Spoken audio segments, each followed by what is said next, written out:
Attention attention attention.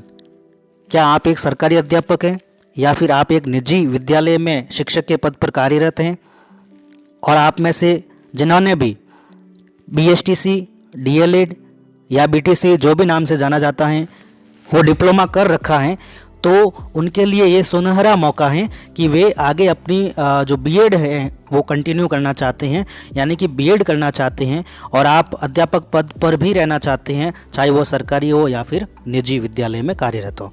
तो आप सभी के लिए ये एक गोल्डन अपॉर्चुनिटी है।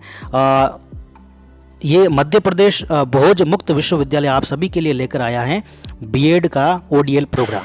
तो चलिए बिना टाइम वेस्ट किए हम इस प्रोग्राम को समझने वाले हैं। सबसे पहले बात करते हैं कार्यक्रम है क्या। बीएड है ओडीएल के रूप में और सीटों की संख्या 1000 है, बहुत है। और समय अवधि की बात करें तो न्यूनतम 2 वर्ष है और अधिकतम 5 वर्षों के अंतराल में आप इस प्रोग्राम को कर सकते हैं। पात्रता की बात करें तो आपके पास स्नातक यानी कि यूजी होनी चाहिए या फिर पीजी होनी चाहिए या इसके समकक्ष कोई भी परीक्षा हो जिसमें आपके 50% अंकों के साथ उत्तीर्ण होना जरूरी है। इंजीनियरिंग बंधुओं की बात करें तो उनके इसके लिए जो 55% अंकों की अनिवार्यता रखी गई है। बिंदु नंबर 2 की बात करें, प्रारंभिक शिक्षा में प्रशिक्षित सेवारत अध्यापक आप होने चाहिए, जैसे कि आपने डीएलएड कर रखा है या डीएड कर रखा है, बीटीआई या बीटीसी या फिर डीपीई नियमित रूप से या नियमित रीति से आपने इसको अर्जित किया। और इसके अथवा में क्या लिखा गया कि अथवा में कि वे अभ्यर्थी जिन्होंने एनसीटीई द्वारा मान्यता प्राप्त नियमित रीति से, नियमित रीति मतलब फेस टू फेस मोड से अध्यापक शिक्षा का कोई कार्यक्रम पूर्ण किया गया हो। इसका मतलब ये है कि या तो आप प्रारंभिक शिक्षा में प्रशिक्षित सेवारत अध्यापक होने चाहिए या फिर अध्यापक नहीं है गवर्नमेंट स्कूल में।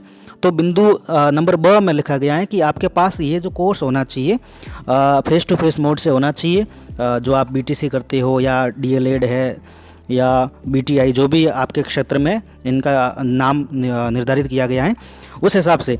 अब हम बात करते हैं, देखो अगर आप प्राइवेट स्कूल में भी हैं तो भी आप इसे कर सकते हो, गवर्नमेंट स्कूल की कोई बाध्यता नहीं है। लेकिन ये है कि आपके पास डीएलएड, बीटीआई, बीटीसी ये कोर्स किया हुआ होना चाहिए और रेगुलर मोड में होना चाहिए, बस इतना ये कह रहा है।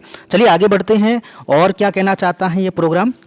और इस प्रोग्राम को यदि हम संक्षिप्त में समझना चाहें तो इसकी जो अर्हता है, यानी कि आपके पास स्नातक डिग्री होनी चाहिए या फिर स्नातकोत्तर होनी चाहिए। स्नातकोत्तर का मतलब होता है आपकी पीजी और स्नातक मतलब यूजी, और इनमें 50% अंकों की अनिवार्यता रखी गई है। इंजीनियरिंग बंधुओं के लिए 55% अंक होने ज़रूरी हैं। और दूसरे बिंदु में लिखा गया है कि एनसीटीई से मान्यता प्राप्त शिक्षा विषय का कोई कार्यक्रम नियमित रीति से वो भी पूर्ण किया हुआ होना चाहिए। नियमित रीति मैंने आपको समझा दिया, फेस टू फेस मोड से होना चाहिए यानी कि रेगुलर मोड से, और वो कंप्लीट होना ज़रूरी है। और फ़ीस की यदि हम बात करें तो फ़ीस आपकी लगने वाली है इसमें पूरे कोर्स की 30,000 रुपये, और इसके साथ रजिस्ट्रेशन फ़ीस जो है वो 800 रुपये रखी गई है।